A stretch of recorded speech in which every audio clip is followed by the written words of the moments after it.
ವಿರೋಧ ಪಕ್ಷದ ನಾಯಕರಾಗಿರುವಂತ ಆರ್ ಅಶೋಕ್ ಅವರು ನಮ್ಮ ಜೊತೆಗಿದ್ದಾರೆ. ಸರ್ ನಮಸ್ಕಾರ. ನಮಸ್ಕಾರ, ಹೇಳಿ ಸರ್. ಈಗ ಅರುಣ್ ಬಡಿಗೇರ್ ಮಾತಾಡ್ತಾ ಇದ್ದೀನಿ. ಈ ವಿಚಾರದಲ್ಲಿ ಈಗ ರಾಜ್ಯಪಾಲರು ಭಾಷಣ ಮಾಡೋದಿಲ್ಲ ಅಂತ ಹೇಳ್ತಾ ಇದ್ದಾರೆ, ಸರಿನಾ? ಅಲ್ಲ, ಈಗ ಗವರ್ನರ್ ಅವರು ಸರ್ಕಾರ ಏನು ಅವರ ತೀರ್ಮಾನಗಳನ್ನ ಹೇಳುತ್ತೋ ಅದನ್ನ ವಿಮರ್ಶೆ ಮಾಡೋ ಅಧಿಕಾರ ಗವರ್ನರ್ಗಿದೆ. ಹಾಗಾದ್ರೆ ನಾಳೆ ಸರ್ಕಾರ ಏನೇ ಕೊಟ್ರು ಮಾತಾಡ್ಬೇಕು ಅಂತ ಕಾನೂನಂದೇನಿಲ್ಲ. ನಾಳೆ ಪಾಕಿಸ್ತಾನ ಪರವಾಗಿ ಮಾತಾಡು, ಬಾಂಗ್ಲಾದೇಶ ಪರವಾಗಿ ಮಾತಾಡು, ಆಗಲ್ಲ, ಸಾಧ್ಯ ಇಲ್ಲ. ಅದು ಸಂವಿಧಾನದ ಅಡಿಯಲ್ಲಿ ಮಾತಾಡ್ಬೇಕು. ನಮ್ದು ಈಗ ಕೇಂದ್ರ ರಾಜ್ಯ ಸರ್ಕಾರ ಇವೆಲ್ಲವನ್ನ ಗಮನದಲ್ಲಿಟ್ಕೊಂಡು ಮಾತಾಡ್ಬೇಕಾಗ್ತೈತೆ. ಯಾವುದೋ ಒಂದು ಟೀಕೆ ಮಾಡೋದ್ರಿಂದ ಗವರ್ನರ್ ಕೈಲಿ ಏನಂತ ಹೇಳಿಸ್ಬೇಕು ಇವರು? ಈ ರಾಜ್ಯ ಸರ್ಕಾರದ ಸಾಧನೆಗಳು ಏನು, ನಾವೇನು ಒಳ್ಳೆ ಕೆಲಸ ಮಾಡಿದಿರಿ, ರಾಜ್ಯದಲ್ಲಿ ಹೇಗೆ ಅಭಿವೃದ್ಧಿಯನ್ನ ತಂದಿದ್ದೀರಿ, ಇದನ್ನ ಹೇಳಿಸ್ಬೇಕು ರಾಜ್ಯಪಾಲರಲ್ಲಿ, ಟೀಕೆ ಮಾಡಿಸೋದಲ್ಲ.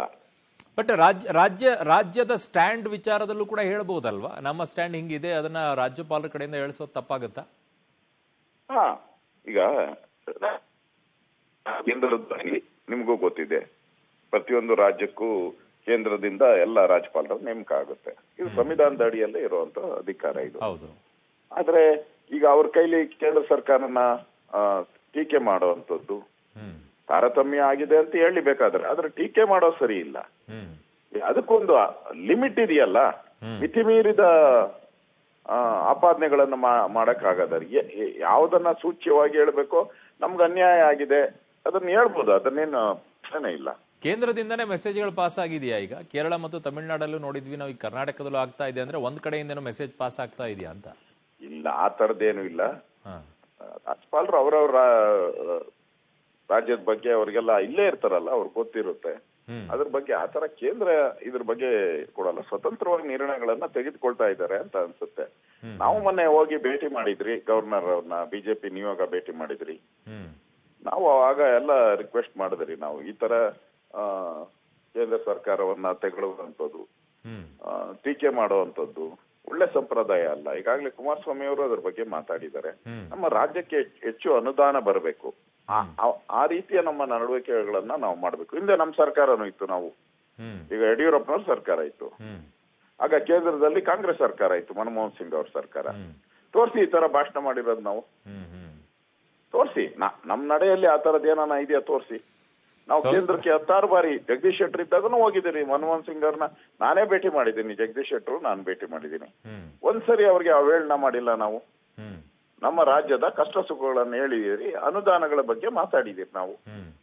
ಮನಮೋಹನ್ ಸಿಂಗ್ ಅವ್ರನ್ನ ಭೇಟಿ ಮಾಡಿದಾಗ ನನ್ಗೆ ಹೇಳಿದ್ರು, ನಾನು ಬೆಂಗಳೂರು ಕರ್ನಾಟಕದ ಕ್ಯಾಪಿಟಲ್ ಅಂದೆ. ಅವರು ಬೆಂಗಳೂರು ಕರ್ನಾಟಕದಲ್ಲ ಕ್ಯಾಪಿಟಲ್, ದೇಶದ ಕ್ಯಾಪಿಟಲ್ ಅಂತ ಹೇಳಿದ್ರು ಮನಮೋಹನ್ ಸಿಂಗ್ ಅವರು. ಆ ರೀತಿ ನಮ್ಮ ನಡೆ ನಡವಳಿಕೆಗಳು ಇರಬೇಕು. ರಾಜ್ಯಪಾಲರ ನಿರ್ಧಾರವನ್ನ ಆರ್ ಅಶೋಕ್ ಅವರು ಸ್ವಾಗತಿಸ್ತಾ ಇದ್ದಾರೆ. ಅಲ್ಲ, ಪ್ರಶ್ನೆನೇ ಇಲ್ಲ.